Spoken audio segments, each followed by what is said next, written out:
ರಾಜ್ಯದ ಕಾಂಗ್ರೆಸ್ನ ಬಣ ರಾಜಕಾರಣಕ್ಕೆ ಸಂಪೂರ್ಣ ಬ್ರೇಕ್ ಹಾಕುವ ತೀರ್ಮಾನಕ್ಕೆ ಇದೀಗ ಎಐಸಿಸಿ ಬಂದಿದ್ದು, ರಾಜ್ಯದ ಸಿದ್ದರಾಮಯ್ಯ ಹಾಗೂ ಡಿ ಕೆ ಶಿವಕುಮಾರ್ ನೇತೃತ್ವದ ಎರಡು ಬಣಗಳೇನು ರಾಜ್ಯದಲ್ಲಿದ್ದಾವೆ, ಆ ಎರಡೂ ಬಣಗಳಿಗೆ ಶಾಕ್ ಕೊಡುವ ಒಂದು ಬಹುದೊಡ್ಡ ನಿರ್ಧಾರಕ್ಕೆ ಇದೀಗ ಎಐಸಿಸಿಯ ಪ್ರಮುಖರು ಬಂದಿದ್ದಾರೆ ಅಂತಕ್ಕಂಥ ಮಾತುಗಳು ಕೇಳಿಬರ್ತಾ ಇದ್ದಾವೆ. ಇಬ್ಬರ ಜಗಳ ಮೂರನೆಯವನಿಗೆ ಲಾಭ ಎನ್ನುವ ಒಂದು ಗಾದೆ ಮಾತಿನಂತೆ ಇದೀಗ ಈ ಇಬ್ಬರ ನಡುವಿನ ಒಳ ಜಗಳ ಇದೀಗ ತಾರಕಕ್ಕೇರಿದ್ದು, ಇಬ್ಬರಿಗೂ ಸಹ ಬ್ರೇಕ್ ಹಾಕುವ ತೀರ್ಮಾನಕ್ಕೆ ಎಐಸಿಸಿ ಬಂದಿದ್ದು, ಇಬ್ಬರಿಗೂ ಕೂಡ ಬಹುದೊಡ್ಡ ಶಾಕನ್ನು ಕೊಡೋದಕ್ಕೆ ಎಐಸಿಸಿ ಮುಂದಾಗಿದೆ ಅಂತಕ್ಕಂಥ ಸ್ಪಷ್ಟ ಮಾಹಿತಿಗಳು ಬರ್ತಾ ಇದ್ದಾವೆ. ರಾಜ್ಯದ ಕಾಂಗ್ರೆಸ್ ಸರ್ಕಾರವು ಅಸ್ತಿತ್ವಕ್ಕೆ ಬಂದ ಸಂದರ್ಭದಲ್ಲಿ ಸಿದ್ದರಾಮಯ್ಯ ಮತ್ತು ಡಿ ಕೆ ಶಿವಕುಮಾರ್ ಅವರ ನಡುವೆ ಮುಖ್ಯಮಂತ್ರಿ ಕುರ್ಚಿಗಾಗಿ ಬಹುದೊಡ್ಡ ಫೈಟ್ ನಡೆದಿದ್ದನ್ನು ನಾವೆಲ್ಲ ನೋಡಿದ್ದೀವಿ. ಕೊನೆಗೆ ಒಂದು ಅಂತಿಮ ತೀರ್ಮಾನಕ್ಕೆ ಬಂದಂತಹ ಎಐಸಿಸಿ ಇಬ್ಬರಿಗೂ ಕೂಡ ಅಧಿಕಾರದ ಹಂಚಿಕೆ ಮಾಡಿ ಆ ಮೂಲಕ ಮುಖ್ಯಮಂತ್ರಿಯಾಗಿ ಸಿದ್ದರಾಮಯ್ಯನವರನ್ನು, ಉಪಮುಖ್ಯಮಂತ್ರಿಯಾಗಿ ಡಿ ಕೆ ಶಿವಕುಮಾರ್ ಅವರನ್ನು ನೇಮಿಸಿದ್ದು ನಾವೆಲ್ಲ ನೋಡಿದ್ದೀವಿ. ಡಿ ಕೆ ಶಿವಕುಮಾರ್ ಬಣದ ಪ್ರಮುಖ ಒಂದು ನಾಯಕರ ಪ್ರಕಾರ ರಾಜ್ಯದಲ್ಲಿ ಸರ್ಕಾರದ ಅಧಿಕಾರ ಹಂಚಿಕೆಯಾಗಿದೆ. 30 ತಿಂಗಳ ನಂತರ ಡಿ ಕೆ ಶಿವಕುಮಾರ್ ರಾಜ್ಯದ ಮುಖ್ಯಮಂತ್ರಿ ಆಗ್ತಾರೆ. ಆ ಮೂಲಕ ಸಿದ್ದರಾಮಯ್ಯ ತಮ್ಮ ಸ್ಥಾನಕ್ಕೆ ರಾಜೀನಾಮೆ ಕೊಡ್ತಾರೆ ಅಂತಕ್ಕಂಥ ಮಾತನ್ನು ಹೇಳ್ತಾ ಇದ್ದಾರೆ. ಆದರೆ ಸಿದ್ದರಾಮಯ್ಯ ಬಣದ ನಾಯಕರ ವಾದನೆ ಬೇರೆ. ಯಾವುದೇ ಕಾರಣಕ್ಕೂ ಅಧಿಕಾರ ಹಂಚಿಕೆಯಾಗಿಲ್ಲ, 5 ವರ್ಷದ ಅವಧಿಗೆ ಸಿದ್ದರಾಮಯ್ಯನವರೇ ಮುಖ್ಯಮಂತ್ರಿಯಾಗಿ ಮುಂದುವರಿದ್ದಾರೆ ಅಂತಕ್ಕಂಥ ಮಾತುಗಳು ಸಿದ್ದರಾಮಯ್ಯ ಬಣದ ಪ್ರಮುಖ ನಾಯಕರು ಆಡ್ತಾ ಇದ್ದಾರೆ. ಆದರೆ ಈ ರೀತಿಯ ಬಣ ಬಡಿದಾಟಕ್ಕೆ ಸಂಪೂರ್ಣ ಬ್ರೇಕ್ ಹಾಕಬೇಕು. ಆ ಮೂಲಕ ಇಡೀ ದೇಶದಲ್ಲಿ ಕೇವಲ 2 ರಾಜ್ಯಗಳಲ್ಲಿ ಅಧಿಕಾರದಲ್ಲಿರ್ತಕ್ಕಂಥ ಕಾಂಗ್ರೆಸ್ ಕರ್ನಾಟಕದ ಅಧಿಕಾರವನ್ನು ಉಳಿಸ್ಕೊಳ್ಳೇಬೇಕು ಅಂತಕ್ಕಂಥ ತೀರ್ಮಾನಕ್ಕೆ ಎಐಸಿಸಿ ಬಂದಿದ್ದು, ಇದೀಗ ರಾಜ್ಯದ ಸಿದ್ದರಾಮಯ್ಯ ಮತ್ತು ಡಿ ಕೆ ಶಿವಕುಮಾರ್ ಅವರಿಗೆ ಬಹುದೊಡ್ಡ ಶಾಕನ್ನು ಕೊಡೋದಕ್ಕೆ ಮುಂದಾಗಿದೆ ಅಂತಕ್ಕಂಥ ಸ್ಪಷ್ಟ ಮಾಹಿತಿಗಳು ಎಐಸಿಸಿಯ ಕಡೆಯಿಂದ ಸಿಗ್ತಾ ಇದ್ದಾವೆ. ಎಲ್ಲವೂ ಕೂಡ ಅಂದುಕೊಂಡಂತೆ ಆದರೆ ಕೇವಲ ಇನ್ನು 6 ತಿಂಗಳಲ್ಲಿ ಸಿದ್ದರಾಮಯ್ಯನವರು ಮುಖ್ಯಮಂತ್ರಿ ಸ್ಥಾನದಿಂದ ಕೆಳಗೆ ಇಳಿದು ಒಬ್ಬ ಪಕ್ಷನಿಷ್ಠನಿಗೆ ಆ ಮುಖ್ಯಮಂತ್ರಿ ಸ್ಥಾನ ಒಲಿಯುತ್ತೆ ಅಂತಕ್ಕಂಥ ಒಂದು ಮಾತುಗಳು ಕೇಳಿಬರ್ತಾ ಇದ್ದಾವೆ. ಬನ್ನಿ ಸ್ನೇಹಿತರೆ, ಎಐಸಿಸಿ ಯೋಚನೆ ಮಾಡಿರ್ತಕ್ಕಂಥ ಕರ್ನಾಟಕದ ನೂತನ ಮುಖ್ಯಮಂತ್ರಿ ಯಾರು, ಆ ಮುಖ್ಯಮಂತ್ರಿ ಪಟ್ಟ ಆ ವ್ಯಕ್ತಿಗೆ ಕೊಡೋದಕ್ಕೆ ಪ್ರಮುಖವಾದ ಕಾರಣ ಏನು ತಿಳ್ಕೊಂಡು ಬರೋಣ. ಅದಕ್ಕಿಂತ ಮುಂಚೆ ನೀವಿನ್ನು ನನ್ನ ಇಟ್ಗೆ ಹೇಮಂತ್ ಯೂಟ್ಯೂಬ್ ಚಾನಲ್ಗೆ ಸಬ್ಸ್ಕ್ರೈಬ್ ಮಾಡ್ಕೊಂಡಿಲ್ಲ ಅಂದರೆ ದಯವಿಟ್ಟು ಸಬ್ಸ್ಕ್ರೈಬ್ ಮಾಡಿಕೊಂಡು ಬೆಲ್ ಬಟನನ್ನು ಕ್ಲಿಕ್ ಮಾಡಿ. ನಾನು ಕೊಡ್ತಕ್ಕಂಥ ಮಾಹಿತಿ ನಿಮ್ಗೆ ಇಷ್ಟ ಆಗಿದ್ದರೆ ಈ ವಿಡಿಯೋಗೆ ಲೈಕ್ ಮಾಡಿ, ಶೇರ್ ಮಾಡಿ, ಕಮೆಂಟ್ ಮಾಡಿ. ಸ್ನೇಹಿತರೆ, ಈ ಬಾರಿ ರಾಜ್ಯದಲ್ಲಿ ಕಾಂಗ್ರೆಸ್ ಸರ್ಕಾರವೇ ಅಸ್ತಿತ್ವದಲ್ಲಿ ಇದ್ದರೂ ಕೂಡ ಲೋಕಸಭಾ ಚುನಾವಣೆಯಲ್ಲಿ ಉತ್ತಮ ಪ್ರದರ್ಶನವನ್ನು ಕಾಂಗ್ರೆಸ್ ನೀಡೋದರಲ್ಲಿ ವಿಫಲವಾಯಿತು. ಡಬಲ್ ಡಿಜಿಟ್ಗೆ ಹೋಗದೆ ಕೇವಲ 9 ಸ್ಥಾನಗಳನ್ನು ಗೆದ್ದಿರ್ತಕ್ಕಂಥ ಕಾಂಗ್ರೆಸ್ಗೆ ಈ 9 ಸ್ಥಾನಗಳನ್ನು ಗೆಲ್ಲೋದಕ್ಕೆ ಪ್ರಮುಖ ಕಾರಣ ಕಾಂಗ್ರೆಸ್ನಲ್ಲಿರ್ತಕ್ಕಂಥ ಬಣ ರಾಜಕಾರಣ. ಸಿದ್ದರಾಮಯ್ಯ ಬಣದ ಪ್ರಮುಖ ನಾಯಕರು ಡಿ ಕೆ ಶಿವಕುಮಾರ್ ಬಣದ ಅಭ್ಯರ್ಥಿಗಳನ್ನು ಸೋಲಿಸೋ ಪ್ರಯತ್ನಕ್ಕೆ ಕೈ ಹಾಕಿದರೆ, ಇನ್ನೊಂದು ಕಡೆ ಸಿದ್ದರಾಮಯ್ಯ ಬಣದ ಅಭ್ಯರ್ಥಿಗಳನ್ನು ಸೋಲಿಸೋ ಪ್ರಯತ್ನಕ್ಕೆ ಡಿ ಕೆ ಶಿವಕುಮಾರ್ ಬಣದ ನಾಯಕರು ಕೈ ಹಾಕಿದರು. ಈ ಕಾರಣಕ್ಕೆ ಕೇವಲ 9 ಸ್ಥಾನಗಳನ್ನು ಗೆದ್ದು ತೀರಾ ಹೀನಾಯ ಸ್ಥಿತಿಯನ್ನು ತಲುಪಿರ್ತಕ್ಕಂಥ ಕಾಂಗ್ರೆಸ್ಗೆ ಇದೀಗ ರಾಜ್ಯದಲ್ಲಿ ಪುನಶ್ಚೇತನವನ್ನು ಕೊಡಬೇಕು.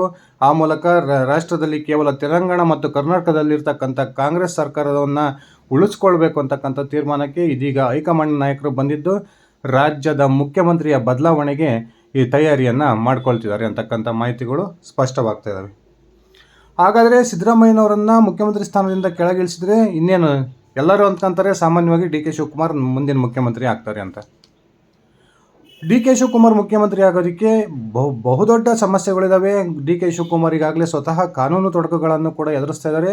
ಅದಷ್ಟೇ ಅಲ್ಲ, ಸಿದ್ದರಾಮಯ್ಯ ಬಣದ ಪ್ರಮುಖ ನಾಯಕರು ಯಾವುದೇ ಕಾರಣಕ್ಕೂ ಡಿ ಕೆ ಶಿವಕುಮಾರ್ ಅವರನ್ನು ಮುಖ್ಯಮಂತ್ರಿ ಮಾಡೋದಕ್ಕೆ ಒಪ್ಪಲ್ಲ ಅಂತಕ್ಕಂಥದ್ದು ಎಲ್ಲರಿಗೂ ಗೊತ್ತಿರತಕ್ಕಂಥ ಬಹಿರಂಗ ಸತ್ಯ. ಇದೀಗ ಡಿ ಕೆ ಶಿವಕುಮಾರ್ ಒಪ್ಪಬಹುದಾದಂತಹ, ಸಿದ್ದರಾಮಯ್ಯ ಬಣದ ನಾಯಕರು ಒಪ್ಪಬಹುದಾದಂತಹ ಒಬ್ಬ ಅಭ್ಯರ್ಥಿಯನ್ನು ಮುಖ್ಯಮಂತ್ರಿಯನ್ನಾಗಿ ಮಾಡಬೇಕು ಅಂತಕ್ಕಂಥದ್ದು ಎಐಸಿಸಿಯ ಒಂದು ತೀರ್ಮಾನ. ಆ ಕಾರಣಕ್ಕೆ ಡಿ ಕೆ ಶಿವಕುಮಾರ್ ಮತ್ತು ಸಿದ್ದರಾಮಯ್ಯನವರಿಗೆ ಬಹುದೊಡ್ಡ ಶಾಕನ್ನು ಕೊಡೋದಕ್ಕೆ ಎಐಸಿಸಿ ತಯಾರಿಯನ್ನು ಮಾಡಿಕೊಂಡಿದೆ. ಇನ್ನು 6 ತಿಂಗಳ ಅವಧಿಯಲ್ಲಿ ಸಿದ್ದರಾಮಯ್ಯನವರನ್ನು ಕೆಳಗಿಳಿಸಿ ಆ ಸ್ಥಾನಕ್ಕೆ ಪಕ್ಷನಿಷ್ಠನಾಗಿರ್ತಕ್ಕಂಥ ಈ ಬಹುದೊಡ್ಡ ನಾಯಕನಿಗೆ CM ಪಟ್ಟವನ್ನು ಕಟ್ಟಬೇಕು ಅಂತಕ್ಕಂಥದ್ದು ಎಐಸಿಸಿಯ ಒಂದು ತೀರ್ಮಾನ. ಹಾಗಾದರೆ ಯಾರು ಮುಖ್ಯಮಂತ್ರಿ ಪಟ್ಟಕ್ಕೆ ಇರ್ತಕ್ಕಂಥ ಒಬ್ಬ ವ್ಯಕ್ತಿ ಅಂದರೆ ಬೇರೆ ಯಾರೂ ಅಲ್ಲ, ಎಐಸಿಸಿ ಅಧ್ಯಕ್ಷರಾಗಿರ್ತಕ್ಕಂಥ ಕರ್ನಾಟಕ ರಾಜ್ಯದ ಹಿರಿಯ ರಾಜಕಾರಣಿ ಮಲ್ಲಿಕಾರ್ಜುನ್ ಖರ್ಗೆ ಅವರನ್ನು ರಾಷ್ಟ್ರ ರಾಜಕಾರಣದಿಂದ ರಾಜ್ಯ ರಾಜಕಾರಣಕ್ಕೆ ತರಬೇಕು. ಆ ಮೂಲಕ ಅವರನ್ನು ಮುಖ್ಯಮಂತ್ರಿಯನ್ನಾಗಿ ಮಾಡಬೇಕು ಅಂತಕ್ಕಂಥ ತೀರ್ಮಾನಕ್ಕೆ ಇದೀಗ ಎಐಸಿಸಿ ಬಂದಿದೆ ಅಂತಕ್ಕಂಥ ಸ್ಪಷ್ಟ ಸುಳಿವುಗಳು ಕೂಡ ಸಿಗ್ತಾ ಇದ್ದಾವೆ. ಈ ಮಲ್ಲಿಕಾರ್ಜುನ್ ಖರ್ಗೆ ಅವರು ರಾಜ್ಯದ ಮುಖ್ಯಮಂತ್ರಿ ಆಗ್ತಕ್ಕಂಥ ಅವಕಾಶಗಳು 3-4 ಬಾರಿ ಸಿಕ್ಕಾಗಲೂ ಕೂಡ ತಮ್ಮ ಹೈಕಮಾಂಡ್ನ ನಾಯಕರ ಸೂಚನೆಗೆ ಹೋಗೊಟ್ಟು ತಮ್ಮ ಮುಖ್ಯಮಂತ್ರಿ ಸ್ಥಾನವನ್ನು ತ್ಯಾಗ ಮಾಡಿದ್ದನ್ನು ನಾವೆಲ್ಲ ನೋಡಿದ್ದೀವಿ. ಸ್ನೇಹಿತರೆ, 1999ರ ವಿಧಾನಸಭಾ ಚುನಾವಣೆಯ ಸಮಯ. ಇನ್ನೇನು ವಿಧಾನಸಭಾ ಚುನಾವಣೆಗೆ 6 ತಿಂಗಳು ಬಾಕಿ ಇದೆ ಅನ್ನುವಂಥ ಸಂದರ್ಭದಲ್ಲಿ ಇಡೀ ರಾಜ್ಯವನ್ನು ಸುತ್ತಾಡಿ ಈ ಮಲ್ಲಿಕಾರ್ಜುನ್ ಖರ್ಗೆ ಅವರನ್ನು ಉತ್ತಮವಾಗಿ ಪಕ್ಷವನ್ನು ಸಂಘಟನೆ ಮಾಡಿದರು. ಕಾಂಗ್ರೆಸ್ ಇನ್ನೇನು ಈ ಬಾರಿ ಅಧಿಕಾರಕ್ಕೆ ಬರುತ್ತೆ, ಆ ಮೂಲಕ KPCC ಅಧ್ಯಕ್ಷರಾಗಿರ್ತಕ್ಕಂಥ ಮಲ್ಲಿಕಾರ್ಜುನ್ ಖರ್ಗೆ ರಾಜ್ಯದ ಮುಖ್ಯಮಂತ್ರಿ ಆಗ್ತಾರೆ ಅಂತಕ್ಕಂಥ ಭಾವನೆ ಎಲ್ಲ ಕಾಂಗ್ರೆಸ್ ಕಾರ್ಯಕರ್ತರಲ್ಲಿತ್ತು. ಆದರೆ ಹೈಕಮಾಂಡ್ ಆ ಸಂದರ್ಭದಲ್ಲಿ ಮಲ್ಲಿಕಾರ್ಜುನ್ ಖರ್ಗೆ ಅವರಿಗೆ ಒಂದು ಸೂಚನೆಯನ್ನು ಕೊಡ್ತು. ನೀವು KPCC ಅಧ್ಯಕ್ಷ ಸ್ಥಾನವನ್ನು SM ಕೃಷ್ಣ ಅವರಿಗೆ ಬಿಟ್ಕೊಡ್ಬೇಕು, ಆ ಮೂಲಕ ನೀವು ಈ ಪಕ್ಷಕ್ಕಾಗಿ ಈ ತ್ಯಾಗವನ್ನು ಮಾಡಬೇಕು ಅಂತಕ್ಕಂಥ ಸೂಚನೆಯನ್ನು ಕೊಟ್ಟರು. ಅಂತಹ ಸಂದರ್ಭದಲ್ಲಿ ಚುನಾವಣೆಗೆ 6 ತಿಂಗಳು ಇದ್ದಂತಹ ಒಂದು ವೇಳೆಯಲ್ಲಿಯೇ ಒಂದು ಚಕಾರವನ್ನು ಮಾತಾಡದೆ ಮಲ್ಲಿಕಾರ್ಜುನ್ ಖರ್ಗೆ ತಮ್ಮ KPCC ಅಧ್ಯಕ್ಷ ಸ್ಥಾನವನ್ನು ಬಿಟ್ಟುಕೊಟ್ರು. ಅದಾದ ನಂತರ ಪಾಂಚಜನ್ಯ ಯಾತ್ರೆಯನ್ನು ಕೈಗೊಳ್ಳೋದ್ರ ಮೂಲಕ ಇಡೀ ರಾಜ್ಯದಲ್ಲಿ ಪ್ರವಾಸ ಮಾಡಿದಂಥ SM ಕೃಷ್ಣ ಅಧಿಕಾರಕ್ಕೆ ಬಂದು 5 ವರ್ಷಗಳ ಅವಧಿಗೆ ರಾಜ್ಯದ ಮುಖ್ಯಮಂತ್ರಿ ಆದರು. ಹಾಗೆಯೇ ರಾಜ್ಯದಲ್ಲಿ 2004ರ ಚುನಾವಣೆಯ ವೇಳೆಗೆ JDS ಮತ್ತು ಕಾಂಗ್ರೆಸ್ ಮೈತ್ರಿ ಆಯಿತು. ಆ ಸಂದರ್ಭದಲ್ಲೂ ಕೂಡ ಖರ್ಗೆ ಅವರಿಗೆ ಮುಖ್ಯಮಂತ್ರಿ ಸ್ಥಾನದ ಒಂದು ಅವಕಾಶ ಇತ್ತು. ಆದರೆ ಆ ಸಂದರ್ಭದಲ್ಲಿ AICC ಒಂದು ಪ್ರಮುಖ ತೀರ್ಮಾನಕ್ಕೆ ಬಂದು ಖರ್ಗೆ ಅವರ ಬದಲಾಗಿ ಸಮ್ಮಿಶ್ರ ಸರ್ಕಾರದ ಮುಖ್ಯಮಂತ್ರಿಯನ್ನಾಗಿ ಧರ್ಮಸಿಂಗ್ ಅವರನ್ನು ನೇಮಕ ಮಾಡುವ ಒಂದು ಪ್ರಯತ್ನಕ್ಕೆ ಕೈ ಹಾಕ್ತು. ಆ ಸಂದರ್ಭದಲ್ಲೂ ಕೂಡ ಮಲ್ಲಿಕಾರ್ಜುನ್ ಖರ್ಗೆ ತಮ್ಮ AICC ನಾಯಕರ ಸೂಚನೆಗೆ ಹೋಗೊಟ್ಟು ಮುಖ್ಯಮಂತ್ರಿ ಸ್ಥಾನವನ್ನು ತ್ಯಾಗ ಮಾಡಿದರು. ಅದಾದ ನಂತರ 2008ರ ಚುನಾವಣೆಯ ವೇಳೆ ಆ ಚುನಾವಣೆಯ ಸಂದರ್ಭದಲ್ಲಿ ವಿರೋಧ ಪಕ್ಷದ ನಾಯಕನಾಗಿದ್ದಂತಹ ಮಲ್ಲಿಕಾರ್ಜುನ್ ಖರ್ಗೆ ಅವರಿಗೆ AICC ಬಹುದೊಡ್ಡ ಒಂದು ಆಘಾತವನ್ನು ಕೊಡ್ತು. ನೀವು ವಿರೋಧ ಪಕ್ಷದ ನಾಯಕನ ಸ್ಥಾನವನ್ನು ಸಿದ್ದರಾಮಯ್ಯನವರಿಗೆ ಬಿಟ್ಕೊಡ್ಬೇಕು ಅಂತಕ್ಕಂಥ ಸೂಚನೆಯನ್ನು ರವಾನಿಸ್ತು.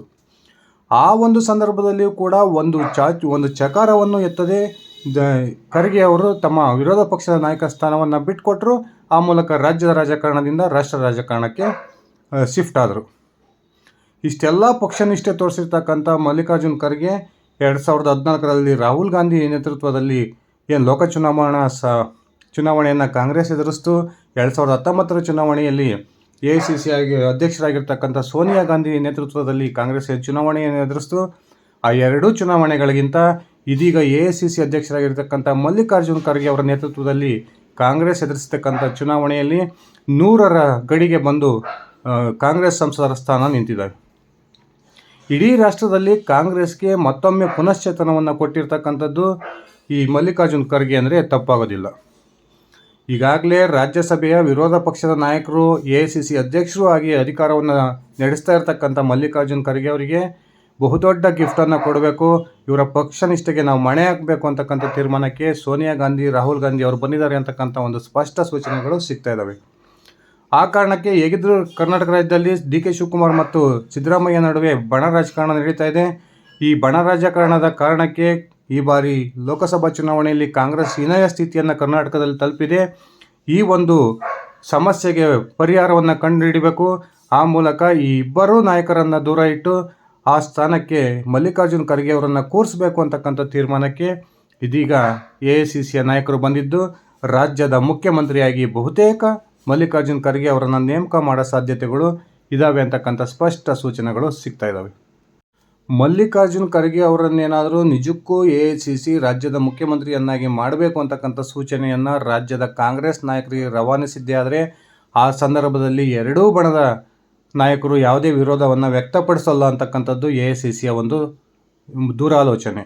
ಈ ಕಾರಣಕ್ಕೆ ರಾಜ್ಯದ ಮುಖ್ಯಮಂತ್ರಿಯನ್ನಾಗಿ AICC ಅಧ್ಯಕ್ಷರಾಗಿರ್ತಕ್ಕಂಥ ಮಲ್ಲಿಕಾರ್ಜುನ್ ಖರ್ಗೆ ಅವರನ್ನು ನೇಮಕ ಮಾಡೋದ್ರ ಮೂಲಕ ಕರ್ನಾಟಕದಲ್ಲಿ ಕಾಂಗ್ರೆಸ್ ತನ್ನ ಅಧಿಕಾರವನ್ನು ಉಳಿಸ್ಕೊಳ್ಬೇಕು ಅಂತಕ್ಕಂಥ ಒಂದು ಸ್ಪಷ್ಟ ನಿಲುವಿಗೆ ಬಂದಂತೆ ಕಂಡುಬರ್ತಾ ಇದೆ.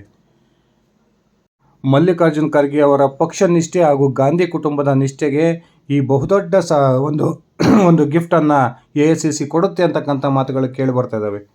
ಒಂದು ವೇಳೆ ರಾಜ್ಯದಲ್ಲಿ ಈ ರೀತಿಯ ರಾಜಕೀಯ ಬೆಳವಣಿಗೆ ಏನಾದರೂ ನಡೆದಿದ್ದೇ ಆದರೆ ಅದು DK ಶಿವಕುಮಾರ್ ಮತ್ತು ಸಿದ್ದರಾಮಯ್ಯನವರಿಗೆ ಬಹುದೊಡ್ಡ ರಾಜಕೀಯ ಹಿನ್ನಡೆಯಾಗುತ್ತೆ.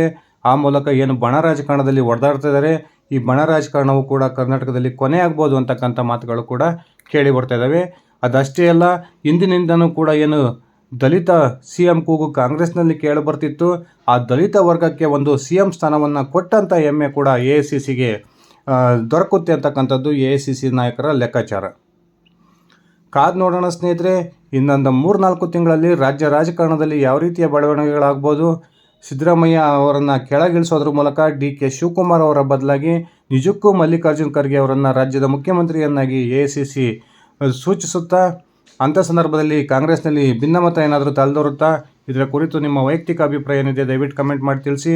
ಇದಿಷ್ಟಾಗಿತ್ತು ಸ್ನೇಹಿತರೆ ನನ್ನ ಇವತ್ತಿನ ಈ ವಿಡಿಯೋ. ನಾನು ಕೊಟ್ಟಿರ್ತಕ್ಕಂಥ ಮಾಹಿತಿ ನಿಮ್ಗೆ ಇಷ್ಟ ಆಗಿದ್ರೆ ಈ ವಿಡಿಯೋಗೆ ಲೈಕ್ ಮಾಡಿ, ಶೇರ್ ಮಾಡಿ, ಕಮೆಂಟ್ ಮಾಡಿ. ಧನ್ಯವಾದಗಳು.